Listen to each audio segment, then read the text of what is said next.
ಸೀತಾ ಅಪಹರಣ ಆದಾಗ ಸೀತೆಯನ್ನು ಹುಡುಕಿಕೊಂಡು 4 ದಿಕ್ಕುಗಳಿಗೂ ಒಂದೊಂದು ತಂಡ ಹೋಯ್ತಂತೆ. ಹಂಗೆ ದಕ್ಷಿಣದ ಕಡೆ ಆಂಜನೇಯ, ಜಾಂಬವಂತ ಎಲ್ಲ ಹೋಗಿದ್ರು.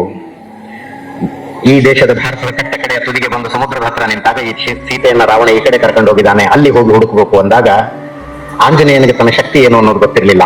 ಅಯ್ಯೋ, ಈ ಸಮುದ್ರನ ನಾನು ಹೆಂಗ್ ದಾಟದು? ಯಾರು ಈ ಸಮುದ್ರ ದಾಟವರು? ಗಾಬರಿಯಲ್ಲಿ ಕೇಳಿದಾಗ ಹಳೆ ಶಾಪ ಇತ್ತಂತೆ ಆಂಜನೇಯನಿಗೆ. ಶಾಪ ವಿಮೋಚನೆಯಾಗುವ ಸಮಯ ಬಂದಿತ್ತು. ಜಾಂಬವಂತ ಮುಂದೆ ನಿಂತ್ಕೊಂಡು ಹೇಳ್ತಾನೆ, ನೀನು ಭುವನ ಪುತ್ರ ಕಣಯ್ಯ.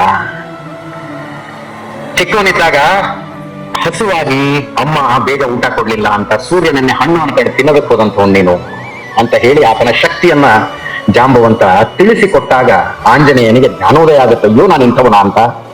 ನನಗೆ ಸದಾಕಾಲ ಅನ್ಸೋದು ಸಮಾಜಕ್ಕೆ ಜಾಂಬವಂತನ ಅವಶ್ಯಕತೆ ಇದೆ, ಸಮುದಾಯಕ್ಕೆ ಜಾಂಬವಂತನ ಅವಶ್ಯಕತೆ ಇದೆ.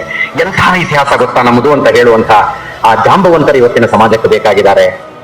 ಅವರು ಬಂದಾಗ ಬಹುಶಃ ನಮ್ಮ ಮನಸ್ಸಿನಲ್ಲಿನ ಆ ಪರದೆ ಕರೆದು ಹೋಗುತ್ತೋ ಏನೋ.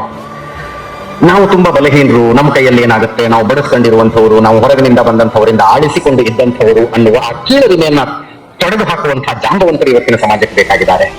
ಆಂಜನೇಯನಿಗೆ ಶಾಪ ವಿಮುಕ್ತಿ ಮಾಡಿದಂಗೆ ಈ ಸಮಾಜಕ್ಕೊಂದು ಶಾಪ ವಿಮುಕ್ತಿ ಮಾಡುವಂತಹ ಅವಶ್ಯಕತೆ ಇದೆ.